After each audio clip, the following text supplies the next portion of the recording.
A young man applied for a job at a large printing company. He passed the first interview and was going to meet the director for the final interview. The director saw his resume, and it was excellent. At the interview, the director asked, "Have you received a scholarship for school?" The young man replied, "No." "Was it your father who paid for your studies?" asked the director. "Yes," replied the young man. "Where does your father work?" asked the director. "My father is a blacksmith," replied the young man. The director asked the young man to show him his hands. He showed a pair of soft and perfect hands. "Have you ever helped your parents at their job?" asked the director. The young man said, "Never. My parents always wanted me to study and read more books. Besides, he can do the job better than me." The director responded, "I have a request. When you go home today, go and wash your father's hands, and then come to see me tomorrow morning."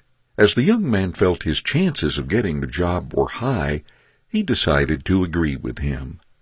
When he returned to his house, he asked his father if he would allow him to wash his hands.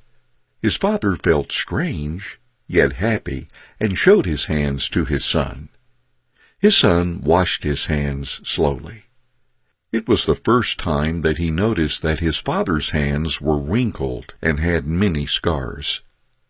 Some bruises were so painful that his skin shuddered when he touched them.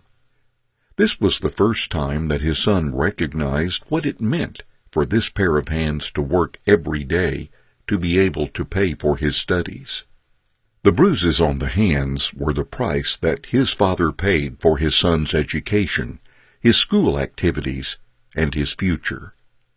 After cleaning his father's hands, the young man stood in silence and began to tidy and clean up the workshop. That night, the father and son talked for a long time. The next morning, the young man returned to the director's office. The director noticed the tears in the eyes of the young man as he asked, "Can you tell me what you did and what you learned yesterday at your house?" The young man replied, "I washed my father's hands, and when I finished, I stayed and cleaned his workshop. Now I appreciate and recognize that without my parents, I would not be who I am today. By helping my father, I now realize how difficult and hard it is to do something on my own. I have come to appreciate the importance and the value in helping the family." The director said, "This is what I look for in my people.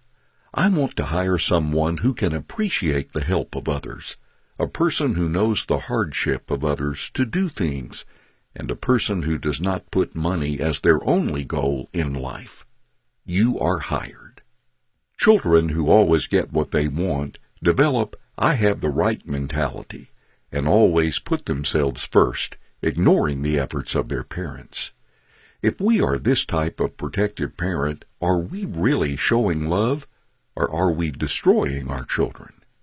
These type of parents may feel that they're showing love to their children, but they are actually destroying them. It's great to give your children a great life, but when you're washing the floor or painting the wall, please let them experience that too. After eating, have them wash the dishes with their brothers and sisters. The most important thing is that your children learn to appreciate your efforts, to experience the difficulties, and to learn the ability to work with others to get things done.